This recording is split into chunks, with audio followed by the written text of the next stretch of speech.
I wanted to tell you the story, how I came to work with rowers.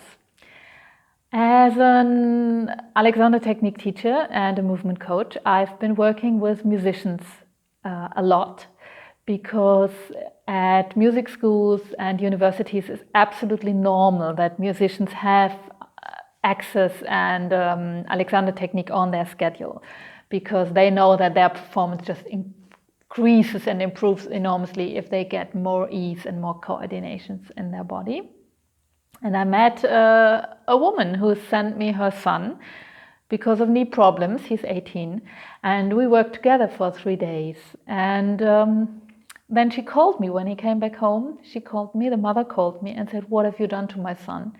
He's like 5 centimeters taller. He's walking completely differently. He's so organized. He's so impressive in his body. What have you done?" And I said, "Well, I just did what I always did. I taught him about his bones and his structure and how to influence himself." And then she said, "Well, I'm a rowing coach. And I wonder what you just did with my son, what would happen with a competitive rower if we would apply this?" And I was very hesitant, because I'm just not the sportive kind of person. And she had someone here in our town who was quite competitive at that time. And she said, "Well, just ask him, maybe he'll work with you." And he did.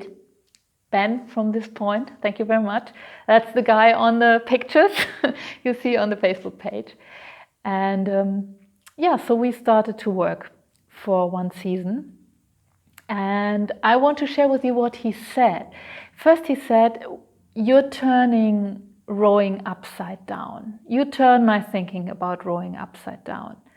And I answered, well, exactly that was my intention. Because as I'm not a rower, there's not so much knowledge standing in my way. And then he said another thing, and this is for me important, especially to make a role clarity, because what does a rowing coach do and what do I do?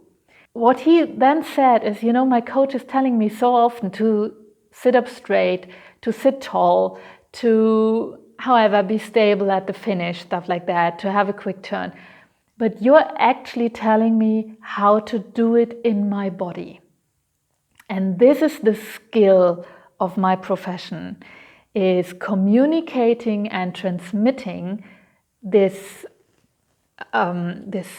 connection between what the skill is for rowing, and every individual person, every one of you has to find their own way how to put this into performance and put this into action, what your coach is teaching you. And I'm working on this. I'm just missing an English word, sorry for that. But at this connection is where my profession is settled. And so rowing coaches, I just had this recently with another rowing coach. He said, and he's like, I'm completely in love with his coaching, because he moves very well himself. So I'm really happy with that. And then he said, so you're the one, I'm telling them all the time they should have an upright pelvis and whatever, but you actually can communicate that. And that's my skill. So I wanted you to know this, so that we're not getting confused.